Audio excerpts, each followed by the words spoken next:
सभी देशवासियों के लिए जय भीम, जय भारत, जय संविधान, वंदे मातरम। आज आपके बीच में कबीर साहब के एक दोहे के माध्यम से आप सबको कुछ संदेश देने के लिए आया हूँ। तो कबीर साहब कहते हैं कि सांझ पड़ी दिन ढल गया, बाघन घेरी गाय, वो गाय बेचारी ना मरे और बाघ ना भूखा जाए। तो सदियों से अज्ञानता और अंधकार में जो समाज डूब चुका था, तो सांझ पड़ी दिन ढल गया, अब उन्हें कोई भी आशा की किरण दिखाई नहीं दे रही थी। तो ऐसे समय में एक चिंगारी भी काम कर जाती है। और इसी बात को कबीर साहब ने जो आध्यात्मिक तरीके से अपने अंदर उसका अनुभव किया, वो जब बाबा साहब डॉक्टर भीमराव अंबेडकर जी ने इस बात को पढ़ा और समझा, तो बाबा साहब का परिवार भी कबीरपंथी जो संप्रदाय था उनसे ताल्लुक़ रखता था। उनके परिवार के जो माता पिता थे वो भी कबीरपंथी थे। तो इस बात को उन्होंने समझा कि आखिर ये क्या है। तो सांझ पड़ी दिन ढल गया, बाघन घेरी गाय, वो गाय बेचारी ना मरे और बाघ ना भूखा जाए।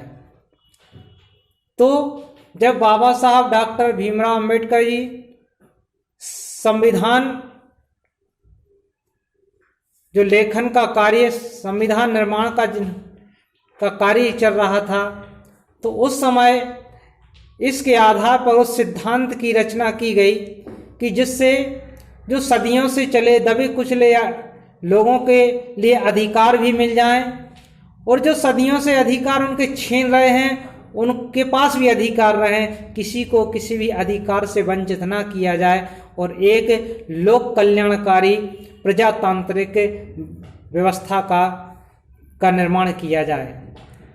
तो इस कबीरदास साहब की साखी से प्रेरित होकर संविधान निर्माताओं ने बाबा साहब डॉक्टर भीमराव अंबेडकर के नेतृत्व में संविधान के आर्टिकल 36 से 51 तक लोक कल्याणकारी राज्य को बनाने की जो व्यवस्था की गई है, उसको समझने का हमें प्रयास करना चाहिए कि किसी के अधिकारों का अहित ना हो, और जो दबे कुचले लोग हैं उनके अधिकार भी सुरक्षित हो जाएं। तो संविधान में इस तरह की व्यवस्था की गई है। तो जो संविधान में जो नीति निर्देशक तत्व हैं, संविधान में जो नीति निर्देशक तत्व हैं, उनको लोक कल्याणकारी राज्य बनाने के रूप में संविधान में स्थापित किया गया। तो महापुरुषों ने जो भी बात कही है उस बात को हमें समझना चाहिए, और अगर हम इस बात को समझ गए तो संविधान निर्माताओं का मानना था कि मौलिक अधिकारों, संविधान जो निर्माता थे, जो संविधान को बनाने में सहयोग कर रहे थे, बाबा साहब डॉक्टर भीमराव अंबेडकर जी की अध्यक्षता में जो कार्य चल रहा था, तो उनका मानना था कि मौलिक अधिकारों के द्वारा राजनीतिक लोकतंत्र की आधारशिला रखना तभी सार्थक होगा जब उसके साथ सामाजिक आर्थिक लोकतंत्र की स्थापना की जाए। तो हम इस बात को समझें, और अगर हम इस बात को समझ गए तो इस उद्देश्य से उन्होंने नीति निर्देशक सिद्धांत के रूप में इस सिद्धांतों की रचना की।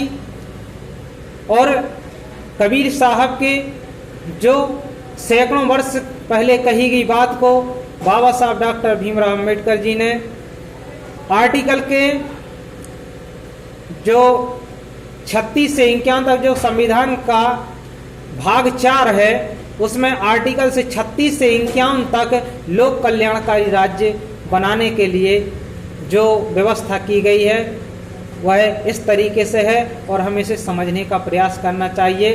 जो कबीर साहब ने कहा था कि सांझ पड़ी दिन ढल गया, बागन घेरी गाय, और गाय बेचारी ना मरे और बाघ ना भूखा जाए।